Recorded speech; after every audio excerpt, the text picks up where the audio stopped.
Yusra Abdelberi, and I'm here to teach you how to give an effective speech. Now, for you to give an effective speech, you need a few steps, such as picking a topic, organizing your speech structure, practicing, eye contact, voice, and lastly, have fun. Giving an effective speech is research. Now, remember to pick a topic that you're passionate about. Now, when researching, research like you would for any other paper. Now note that this isn't simply finding sources. However, finding these sources and creating notes and questions and also summarizing.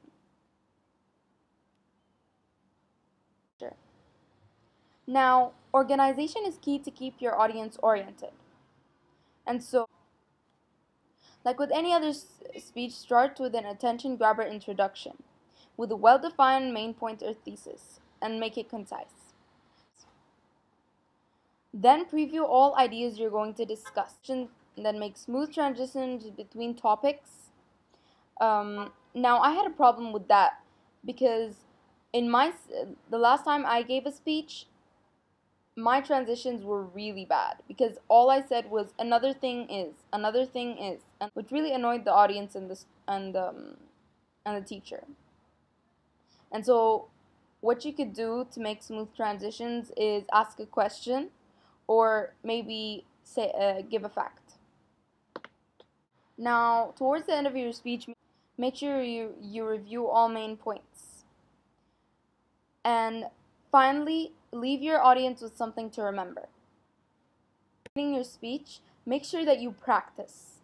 Now practice has a huge effect on your confidence. And confidence ties to everything in your speech. And while you're practicing, make sure that you record yourself over and over again to see your progress. One thing you need to make sure of when you're practicing is that you don't use fillers, especially because you need to eliminate those before your speech. Fillers such as like, etc. Now, for example, if you're talking about how video games can make children can promote violence for children. One who uses fillers would be like, children are like very damaged because they don't know that it's very damaging to play these video games. But someone who's very concise, actually, this is gonna save a lot of time, says it straightforward without these fillers.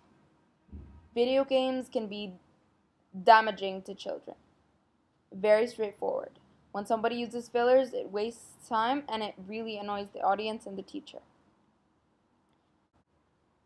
Now, one way you could get rid of your fillers is doing this. Every single day or until your speech, try to eliminate fillers in your daily speech with your friends, your family, etc. That will really help because when you're actually speaking without using your fillers every single day, it's really gonna affect your speaking skills positively. Now it's gonna be very challenging, but you're gonna get better at it. Let's talk about pitch and volume first. Your volume should be loud and clear so that everybody in the audience can hear you. You're not supposed to be screaming at the audience, but you shouldn't be whispering. Another thing is pitch. Make sure you use variety in your low tones and high tones so that your audience doesn't fall asleep. Now, one thing that can really make your voice monotone while giving a speech is reading off the piece of paper. And so you could use your paper or your note cards, but as long as you're not talking while looking at the paper. Another thing is pronunciation. Now, you know when somebody's giving a speech and it's really annoying when they mispronounce something and you just have to correct it, but you know it's going to cause a distraction. Now, when you're giving us, before you give your speech, if there's one word that you don't understand, maybe two, three, then go ask your peers or your teacher about it. Now, eye contact. Eye contact is vital. Now, make sure you're giving eye contact to the audience. If you're one of those people who's afraid of publicly speaking, then you should practice in front of a an audience before you have your actual speech. Make sure you're having fun and include your personality in your speech so people are interested.